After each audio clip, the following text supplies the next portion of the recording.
बड़ी खबर इस समय आ रही है। बाबा सिद्दीकी को गोली मारने वाले 2 लोगों को पकड़ा गया है। एक संदिग्ध उत्तर प्रदेश का है और दूसरा हरियाणा का है।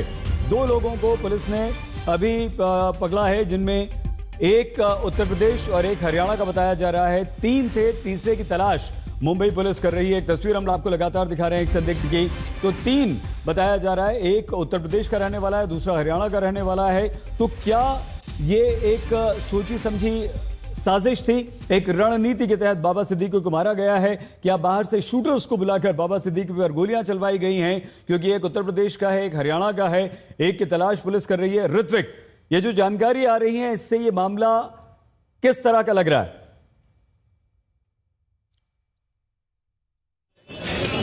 जी बिल्कुल, देखिए अब जो प्रत्यक्षदर्शी है उनसे जो मालूमात मिल रही है उसके हिसाब से 3 लड़के थे, जिसमें से एक जो है वो माइनर बताया जा रहा है, एक हरियाणा का है, दूसरा यूपी का है और तीसरा जो है वो फरार बताया जा रहा है। जब जिशान सिद्दीकी का बांद्रा ईस्ट में जो पार्टी ऑफिस है, जो उनका ऑफिस है, उसके बाहर इनमें से एक लड़के ने बताया जा रहा है कि फायर क्रैकर्स भी वहां पर लाइट किए थे और वहां पर आतिशबाजी करने के बाद उन्होंने जो है गोलियां जो है वो चलानी शुरू की। बाबा सिद्दीकी सामने से जा ही रहे थे, उन पर 5 राउंड जो है वो चलाए गए, जिसमें से 3 गोलियां उन्हें हिट कर गई और जिसमें से एक गोली जो सीने में उनके हिट कर गई और तभी बाबा सिद्दीकी जो है वो नीचे गिर गए। उन्हें बचाने के लिए वहां पर मौजूद जो उनके समर्थक है, कार्यकर्ता है, वो जब कूद पड़े तब उनमें से एक लड़के ने चाकू से उस पर भी हमला कर दिया और उस पर हमला करने के बाद उसे भी घायल कर दिया।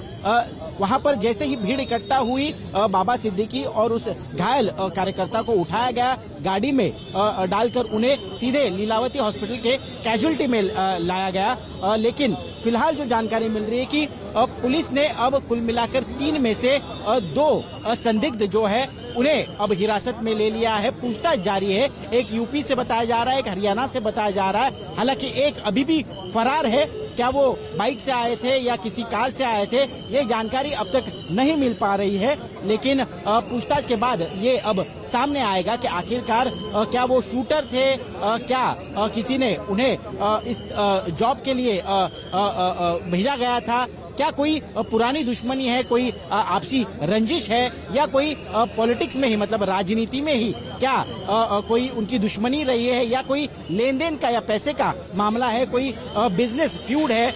इसके बारे में अब तक कोई अधिकृत जानकारी जो है वो सामने नहीं आ पाई है। सही जी, लेकिन एक उत्तर प्रदेश का और एक हरियाणा का, जो 2 को अभी डिटेन किया गया है, तो ऐसा लगता है ऋत्विक कि ये शार्प शूटर्स हो सकते हैं, इन्हें बुलाया गया हो, किसी ने भेजा गया हो, कोई साजिश हो, प्लान के साथ काम किया गया हो?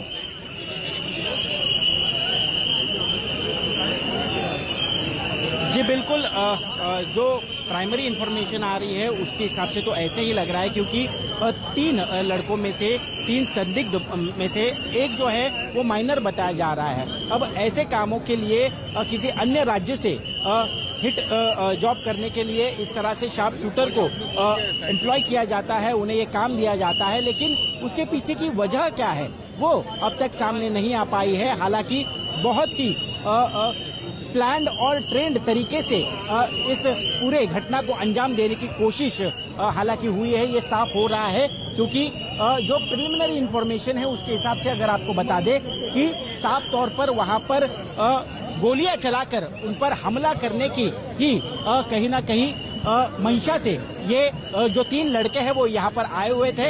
हालांकि यूपी का एक है, एक हरियाणा का है और तीसरा लड़का जो फरार है उसके बारे में अब तक कोई जानकारी जो है वो नहीं मिल पाई है।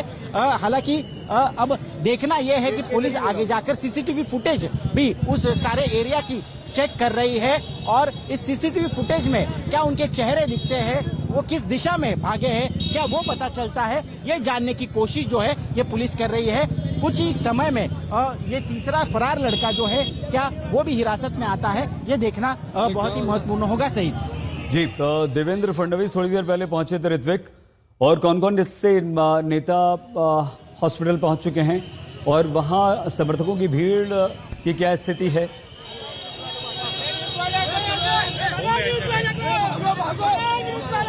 जी बिल्कुल, देखिए समर्थक जो है वो यहाँ पर बहुत ही भावुक हो रहे हैं और काफी आक्रामक भी हो रहे हैं। बात करने की भी स्थिति में फिलहाल नहीं लग रहे हैं। हालांकि मीडिया की दखलंदाजी के वजह से वो जरा ज्यादा आक्रामक होते दिख रहे हैं। आपको बता दें कि यहाँ पूरा रोड जो है लीलावती का वो अब पुलिस ने ब्लॉक कर दिया है, क्योंकि भीड़ इतनी इकट्ठा हुई है कि अब कोई वीआईपी या कोई परिवारजन जो है वो अगर आने की कोशिश कर रहे हैं तो वो भी यहाँ पर जो है वो पहुंच नहीं पा रहे हैं। हालांकि पुलिस जो है ये प्रयास कर रही है कि वीआईपी जो आ रहे हैं, जैसे कि उप मुख्यमंत्री और गृह मंत्री देवेंद्र फडणवीस यहाँ पर पहुंचे, उनका स्टाफ था उनके साथ। यहाँ पर आशीष शेलार जो यहाँ के स्थानीय विधायक है वो कुछ समय यहाँ पहले पहुंचे, उनके साथ बीजेपी के लीडर मोहित कंबोज भी थे। बताया जा रहा है कि सलमान खान के परिवार के साथ बहुत ही घरेलू संबंध बाबा सिद्दीकी और उनके परिवार के रहे हैं। वही सलमान खान जो यहाँ बगल में रहते हैं